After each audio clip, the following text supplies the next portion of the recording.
Joshua chapter 22.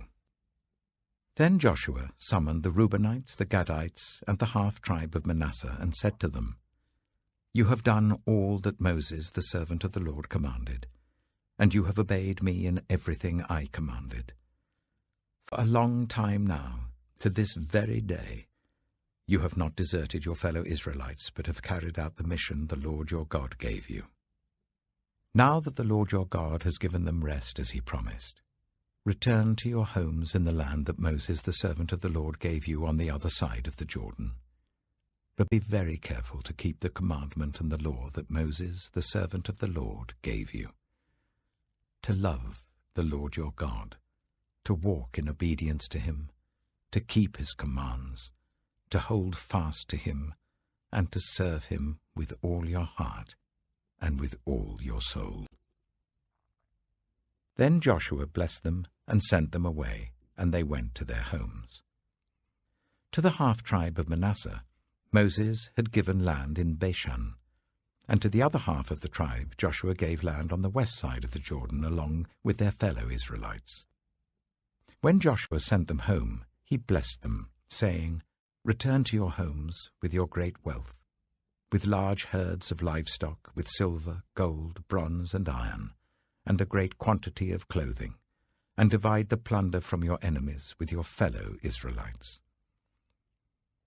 So the Reubenites, the Gadites, and the half-tribe of Manasseh left the Israelites at Shiloh in Canaan to return to Gilead, their own land, which they had acquired in accordance with the command of the Lord through Moses. When they came to Geliloth, near the Jordan in the land of Canaan, the Reubenites, the Gadites, and the half-tribe of Manasseh built an imposing altar there by the Jordan. And when the Israelites heard that they had built the altar on the border of Canaan at Geliloth, near the Jordan on the Israelite side, the whole assembly of Israel gathered at Shiloh to go to war against them. So the Israelites sent Phinehas, son of Eleazar the priest, to the land of Gilead, to Reuben, Gad, and the half-tribe of Manasseh. With him they sent 10 of the chief men, one from each of the tribes of Israel, each the head of a family division among the Israelite clans. When they went to Gilead, to Reuben, Gad, and the half-tribe of Manasseh, they said to them, The whole assembly of the Lord says, How could you break faith with the God of Israel like this? How could you turn away from the Lord and build yourselves an altar in rebellion against him now? Was not the sin of Peor enough for us? Up to this very day we have not cleansed ourselves from that sin, even though a plague fell on the community of the Lord. And are you now turning away from the Lord? If you rebel against the Lord today, tomorrow he will be angry with the whole community of Israel. If the land you possess is defiled, come over to the Lord's land, where the Lord's tabernacle stands, and share the land with us. But do not rebel against the Lord or against us by building an altar for yourselves, other than the altar of the Lord our God. When Achan, son of Zerah, was unfaithful in regard to the devoted things, did not wrath come on the whole community of Israel? He was not the only one who died for his sin. Then Reuben, Gad, and the half-tribe of Manasseh replied to the heads of the clans of Israel, The mighty one, God the Lord, the mighty one, God the Lord, he knows, and let Israel know. If this has been in rebellion or disobedience to the Lord, do not spare us this day. If we have built our own altar to turn away from the Lord and to offer burnt offerings and grain offerings, or to sacrifice fellowship offerings on it, may the Lord himself call us to account. No, we did it for fear that some day your descendants might say to ours, What do you have to do with the Lord, the God of Israel? The Lord has made the Jordan a boundary between us and you, you Reubenites and Gadites. You have no share in the Lord. So your descendants might cause ours to stop fearing the Lord. That is why we said, Let us get ready and build an altar, but not for burnt offerings or sacrifices. On the contrary, it is to be a witness between us and you and the generations that follow, that we will worship the Lord at his sanctuary with our burnt offerings, sacrifices, and fellowship offerings. Then in the future your descendants will not be able to say to ours, 'You have no share in the Lord.'" And we said, "If they ever say this to us, or to our descendants, we will answer, 'Look at the replica of the Lord's altar, which our ancestors built, not for burnt offerings and sacrifices, but as a witness between us and you.' Far be it from us to rebel against the Lord and turn away from him today by building an altar for burnt offerings, grain offerings, and sacrifices, other than the altar of the Lord our God that stands before his tabernacle." When Phinehas, the priest, and the leaders of the community, the heads of the clans of the Israelites, heard what Reuben, Gad, and Manasseh had to say, they were pleased. And Phinehas, son of Eleazar the priest, said to Reuben, Gad, and Manasseh, "Today we know that the Lord is with us, because you have not been unfaithful to the Lord in this matter. Now you have rescued the Israelites from the Lord's hand." Then Phinehas, son of Eleazar the priest, and the leaders returned to Canaan from their meeting with the Reubenites and Gadites in Gilead, and reported to the Israelites. They were glad to hear the report and praised God, and they talked no more about going to war against them to devastate the country where the Reubenites and the Gadites lived. And the Reubenites and the Gadites gave the altar this name: "A witness between us that the Lord is God." Joshua chapter 23. After a long time had passed, and the Lord had given Israel rest from all their enemies around them, Joshua, by then a very old man, summoned all Israel, their elders, leaders, judges, and officials, and said to them, "I am very old. You yourselves have seen everything the Lord your God has done to all these nations for your sake. It was the Lord your God who fought for you. Remember how I have allotted as an inheritance for your tribes all the land of the nations that remain, the nations I conquered, between the Jordan and the Mediterranean Sea in the west. The Lord your God himself will push them out for your sake. He will drive them out before you, and you will take possession of their land, as the Lord your God promised you. Be very strong. Be careful to obey all that is written in the book of the law of Moses, without turning aside to the right or to the left. Do not associate with these nations that remain among you. Do not invoke the names of their gods or swear by them. You must not serve them or bow down to them. But you are to hold fast to the Lord your God as you have until now. The Lord has driven out before you great and powerful nations. To this day no one has been able to withstand you. One of you routs 1,000, because the Lord your God fights for you just as he promised. So be very careful to love the Lord your God. But if you turn away and ally yourselves with the survivors of these nations that remain among you, and if you intermarry with them and associate with them, then you may be sure that the Lord your God will no longer drive out these nations before you. Instead, they will become snares and traps for you, whips on your backs and thorns in your eyes, until you perish from this good land which the Lord your God has given you. Now I am about to go the way of all the earth. You know with all your heart and soul that not one of all the good promises the Lord your God gave you has failed. Every promise has been fulfilled.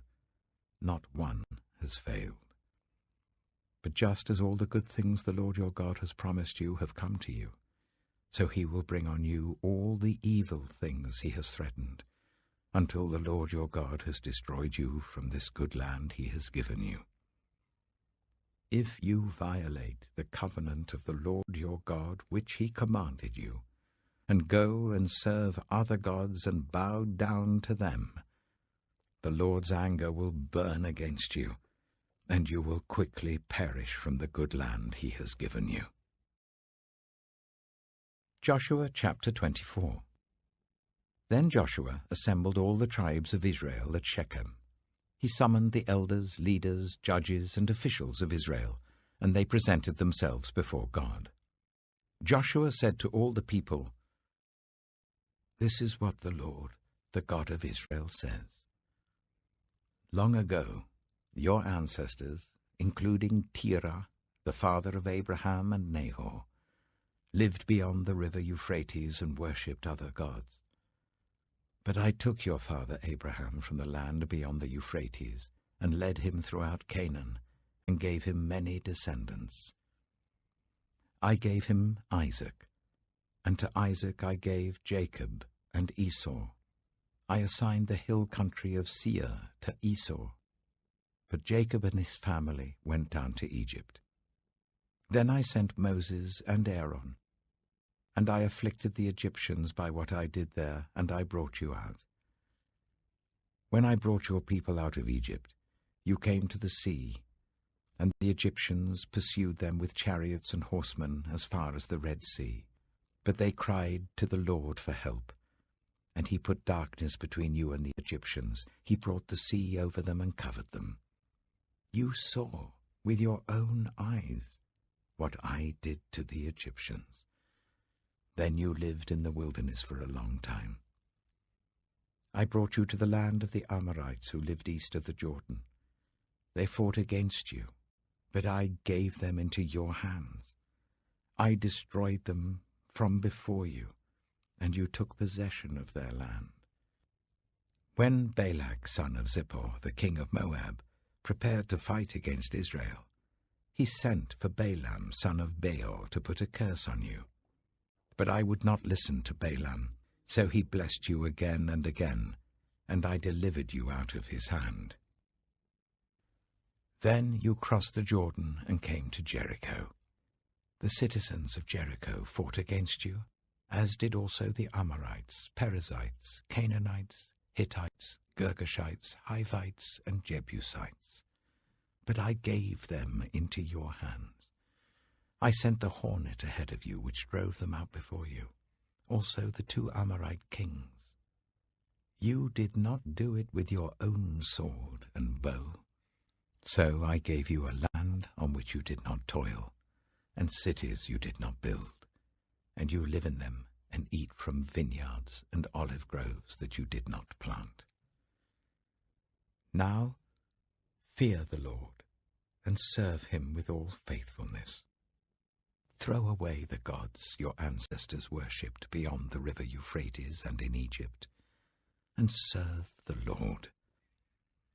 But if serving the Lord seems undesirable to you, then choose for yourselves this day whom you will serve, whether the gods your ancestors served beyond the Euphrates, or the gods of the Amorites in whose land you are living. But as for me and my household, we will serve the Lord." Then the people answered, "Far be it from us to forsake the Lord to serve other gods. It was the Lord our God himself who brought us and our parents up out of Egypt, from that land of slavery, and performed those great signs before our eyes. He protected us on our entire journey and among all the nations through which we traveled. And the Lord drove out before us all the nations, including the Amorites who lived in the land. We too will serve the Lord, because he is our God." Joshua said to the people, "You are not able to serve the Lord. He is a holy God. He is a jealous God. He will not forgive your rebellion and your sins. If you forsake the Lord and serve foreign gods, he will turn and bring disaster on you and make an end of you, after he has been good to you." But the people said to Joshua, "No, we will serve the Lord." Then Joshua said, "You are witnesses against yourselves that you have chosen to serve the Lord." "Yes, we are witnesses," they replied.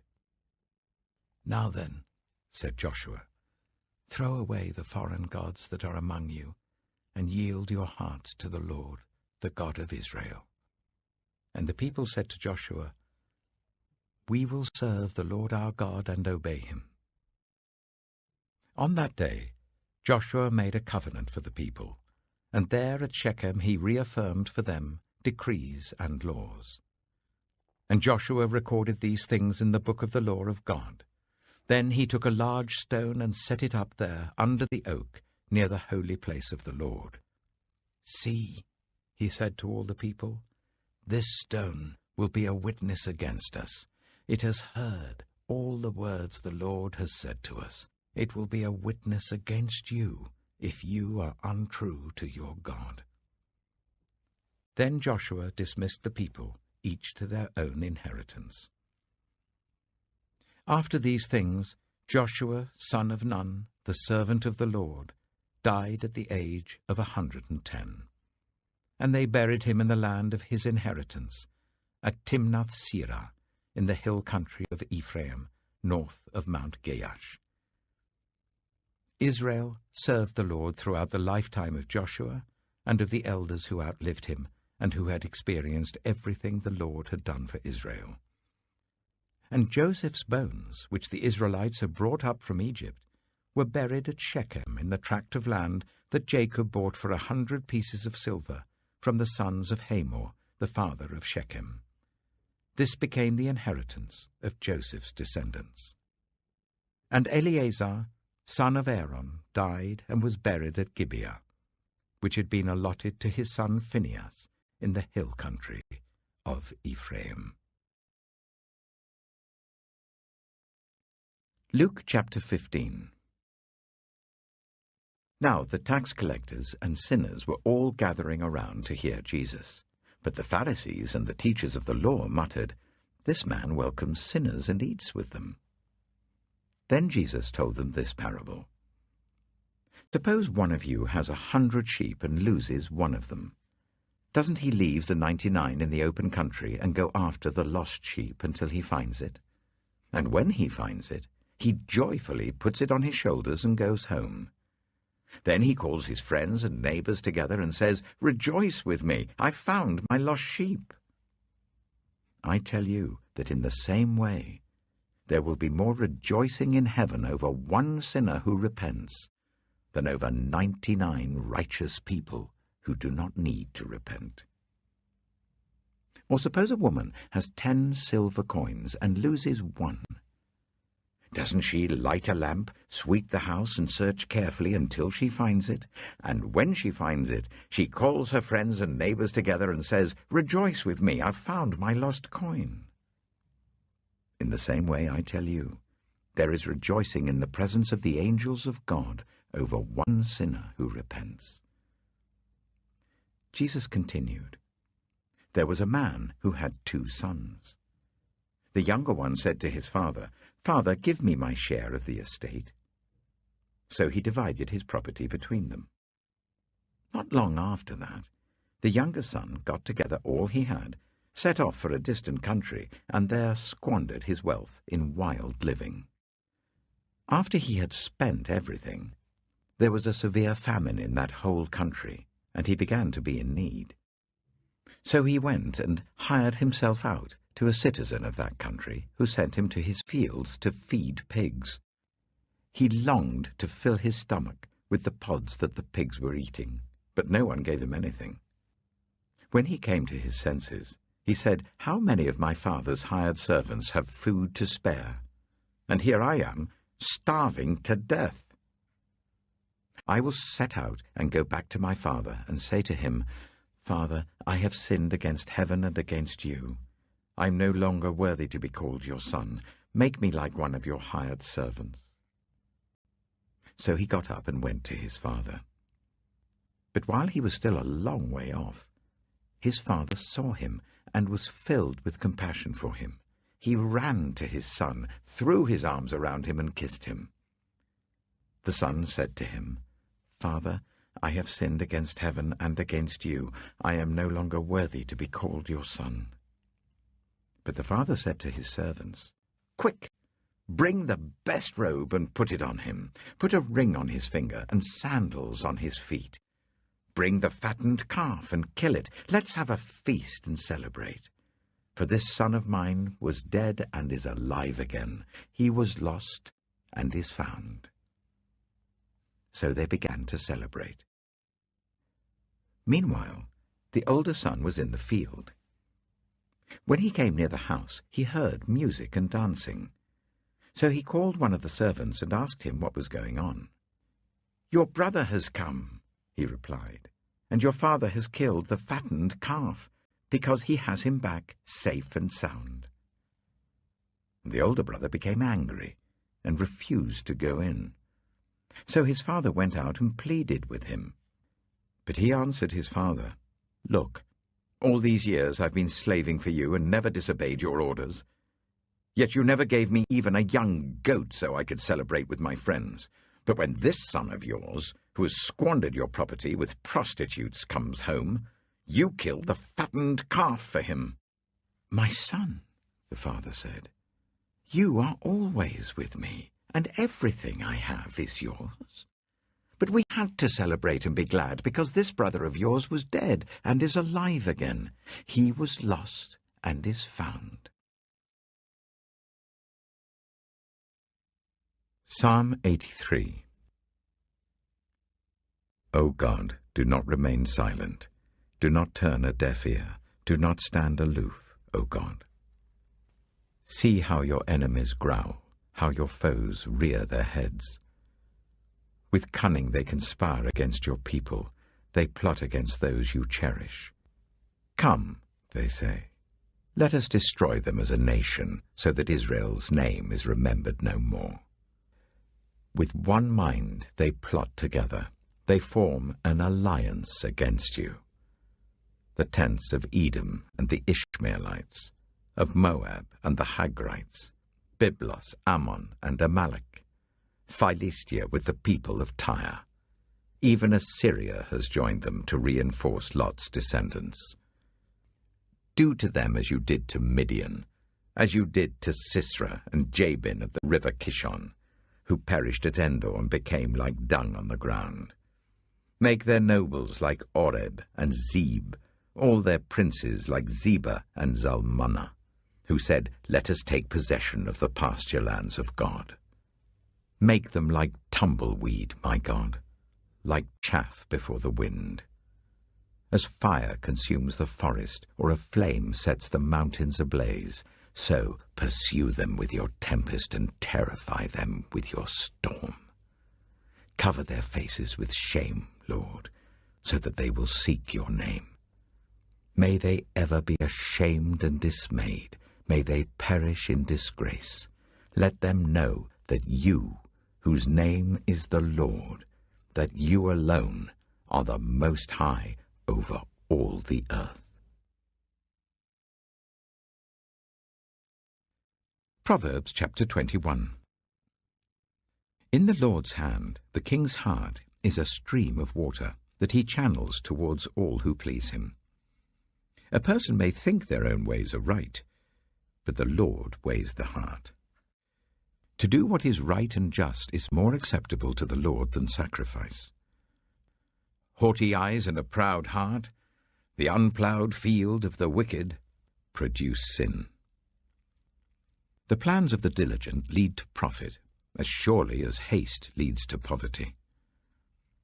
A fortune made by a lying tongue is a fleeting vapor and a deadly snare. The violence of the wicked will drag them away, for they refuse to do what is right. The way of the guilty is devious, but the conduct of the innocent is upright. Better to live on a corner of the roof than share a house with a quarrelsome wife. The wicked crave evil. Their neighbors get no mercy from them. When a mocker is punished, the simple gain wisdom. By paying attention to the wise, they get knowledge. The righteous one takes note of the house of the wicked and brings the wicked to ruin. Whoever shuts their ears to the cry of the poor will also cry out and not be answered. A gift given in secret soothes anger, and a bribe concealed in the cloak pacifies great wrath. When justice is done, it brings joy to the righteous, but terror to evildoers. Whoever strays from the path of prudence comes to rest in the company of the dead. Whoever loves pleasure will become poor. Whoever loves wine and olive oil will never be rich. The wicked become a ransom for the righteous, and the unfaithful for the upright. Better to live in a desert than with a quarrelsome and nagging wife. The wise store up choice food and olive oil, but fools gulp theirs down.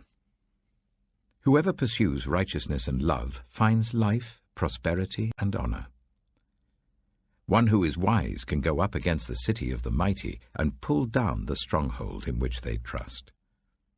Those who guard their mouths and their tongues keep themselves from calamity. The proud and arrogant person, mocker is his name, behaves with insolent fury. The craving of a sluggard will be the death of him, because his hands refuse to work. All day long he craves for more, but the righteous give without sparing. The sacrifice of the wicked is detestable, how much more so when brought with evil intent. A false witness will perish, but a careful listener will testify successfully. The wicked put up a bold front, but the upright give thought to their ways. There is no wisdom, no insight, no plan that can succeed against the Lord. The horse is made ready for the day of battle, but victory rests with the Lord.